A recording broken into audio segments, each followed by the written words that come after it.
I'm here with the new women's bantamweight champion of the world. Julianna, congratulations. From the time you left the octagon to coming out here, has this sunk in yet?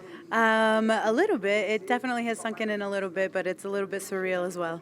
I'm sure you've visualized and you've imagined this moment many times. You've shown so much patience waiting for this fight. UFC 200 was when you first called for this fight. How does it compare to what you thought it would feel? Because there was a moment when you just looked very quiet before you were interviewed by Joe Rogan. Reflective. I think that I was ready for everything. I was prepared for everything. I think that everything that happened I expected, and I was just cool, calm, and collected, and I think that that's what I amount my success to. And in that first round, it was, Amanda sort of seemed to be getting the edge in the first round. What was the switch in you from the corner coming out to that second round where you just started raining it on, those jabs especially? I feel like I always take a little bit to get warmed up, and I always come out better in the later rounds. And I definitely think that being patient and just going out there and being myself and just doing what I do was the adjustments that I needed to make. Just go out there and have some fun, and I did.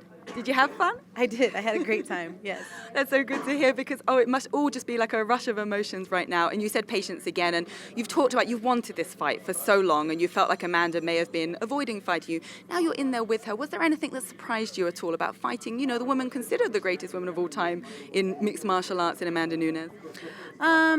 No, I can honestly say that, watching all her tapes, she throws gigantic haymakers and she's got some awesome leg kicks. So I was prepared for all of that. I equate the success to my training partners that helped me get ready for this fight. Wayne Gregory, Duan Ching, and Talia Halverson. Literally, we were sparring every Friday night. And, of course, Mike Valley at VFS. We were literally sparring every single week for the last 9 months, and there wasn't anything in there that surprised me at all. At the end of the day, I've said this before, I'll say it again, it's a fist fight in a steel cage, and you can't get too much more complicated other than that. They say things are all about timing as well, and it has taken this long for you to get this fight, and you've evolved so much as a fighter yourself, from the Ultimate Fighter champion. You've had a baby girl since, who a little girl now that's just off camera here. It's so cute. She was actually asking me, why are you wearing lipstick? I digress. But, to the point you are now, do you think this was the right time? It was meant to happen this way? It was absolutely the right time. It was my time, and I said that in the beginning. I said, this is my time.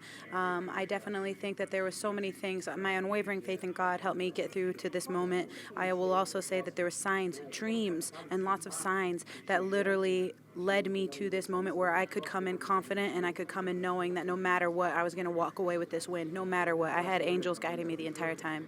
What were the signs? What did you see? Oh my gosh, I can't tell you. First, 11:11 everywhere, and then 3:33, and then 2:22, and then 5:55, and 4:44. Everywhere I looked, I would see the number 11. The seat that I got assigned on the airplane was number 11. The fight was on the 11th day. I actually was born at 11:11. So when they said it was on December 11th, I said, done. That's a great day for me. And just numbers, and of course my dreams. Everything was coming to me in dreams, and other people's dreams, everybody around me, their dreams as well. And so there are definite signs. All signs pointed to greatness, and all signs pointed to it being my time. And I just needed my opportunity, and I got it, and I'm happy. I'm happy now. And when you're making that walk to the octagon, there was a moment where you looked a little bit nervous. Obviously, it's the biggest fight of your life. And then you almost, Joe Rogan said it, you centered yourself.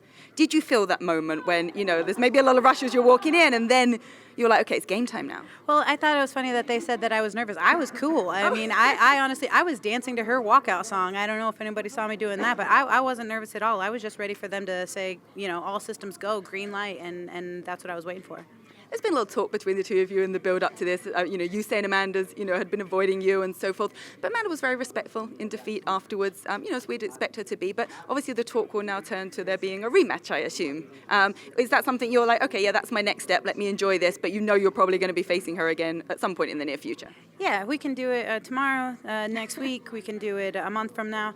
In all seriousness, I've been in camp for a year, and I definitely think that my daughter deserves some well-deserved attention. I would like to take her on vacation, and after that, I'm ready to go. Absolutely, a rematch is definitely, if that's what they want to do, and that's a fight that they have set up for me, I'm game. So your daughter gets a holiday. Where are you going to go? You're obviously going to enjoy Christmas as well. What's the plan for celebration? I would love to take her to Disney World. It's her birthday on January 18th. She's going to be 4 years old, and I would love to take her to Disney World. Talking of a fighter that's come back after having a baby, Miesha Tate, your friend and teammate, has as well, and she wants to make a run towards a title shot. If you're the one still sitting there with the belt and Miesha's the one gunning for that title shot, do you two fight? I'm not sure. I don't know. I don't know how that works out. She actually has she took my head coach as well. And so, we're going to have to hash it out with Rick Little, and he's going to have to, figure that one out. But I have no immediate plans to be fighting Misha in the near future, no. Well, right now your plan should be, so just feel so proud of yourself for what you achieved tonight. And what's a message to all those fans that supported you, are here for you? I know your team, you allocate and you give this win to them as well. What's the message to everybody? The message is thank you so much for supporting me. Honestly, this has been 13 years grinding, and if there's ever anybody in your life that is telling you that you can't do something, do not listen to the naysayers. Do not let them deter you from your goals and your plans and your dreams. If you have the passion, if you have the will and the determination, you can do anything that you want in this life. The world is your oyster, and you literally have the ability to do anything. And do not stop. Do not take no for an answer, and never give up. Love those words. I'm sure you've been an inspiration to so many tonight. Congratulations. Thank you. I appreciate the time. Thank you so much.